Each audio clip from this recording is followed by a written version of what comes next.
From Goma, the road via Beni crosses the equator 3 times before it reaches Kampala and Entebbe on Lake Victoria. Then it continues through the highlands of East Africa to Nairobi. Kampala is the native capital of lovely Uganda, and on its 7 hills are the cathedrals and shrines of a happy and industrious people. The busy streets and bazaars of Kampala, throbbing with sophisticated native life and European commerce, tell a vivid story of advancement and prosperity.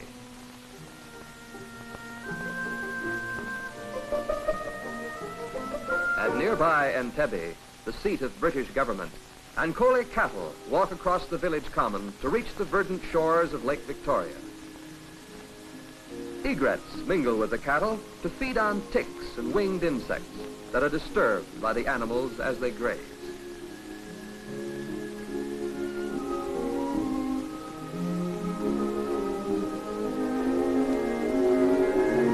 Uganda is a land of lush grass, green forests, banana groves, cornfields, and cotton patches. The growing of cotton has brought contentment and happiness to the people of Uganda.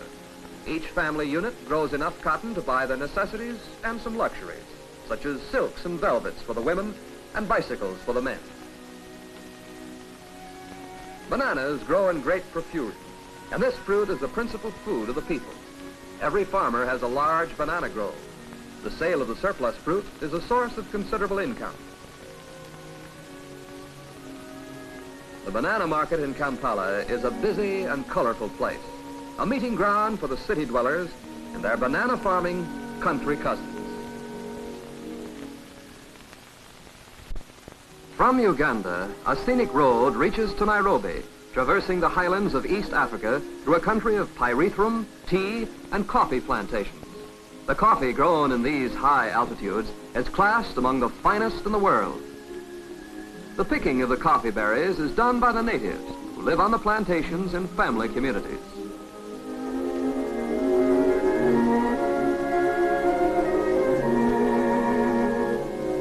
There are many large tea estates in the highlands, thousands of acres of vivid green shrubs that produce the tea leaves of world commerce.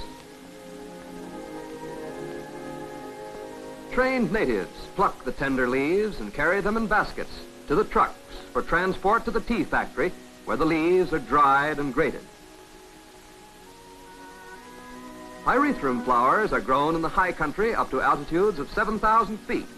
Here, vast estates are planted with this small white flower, from which is obtained a deadly powder used in insecticides. The road to Nairobi crosses the Great Rift Valley, and at Lake Elementaita, a gorgeous spectacle is presented by millions of flamingos, which have painted acres of this African lake with vivid patches of pink and scarlet.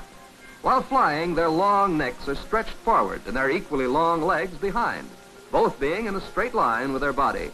Seen thus in flight, gracefully flashing in the sunlight, there is no more exquisite bird than the African flamingo. At a Wakamba village southeast of Nairobi, men and women dance to the beat of drums and the screaming of police whistles.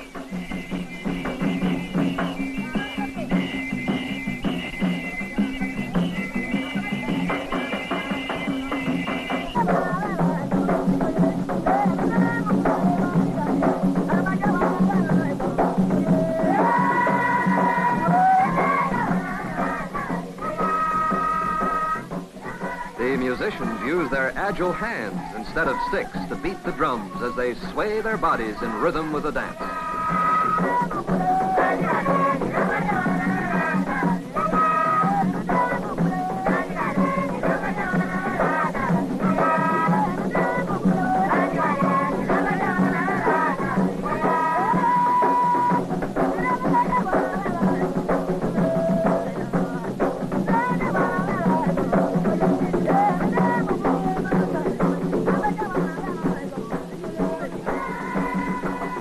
Talented Wakamba perform amazing acrobatic dances, strutting, whirling, and doing aerial somersaults at a tempo that makes jitterbugging seem slow.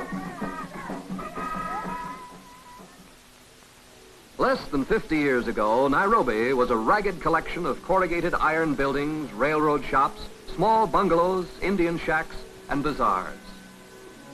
Today, Nairobi is a modern city where progress is so rapid that the place is fairly humming with activity. It is the capital of Kenya Colony and the principal city of East Africa.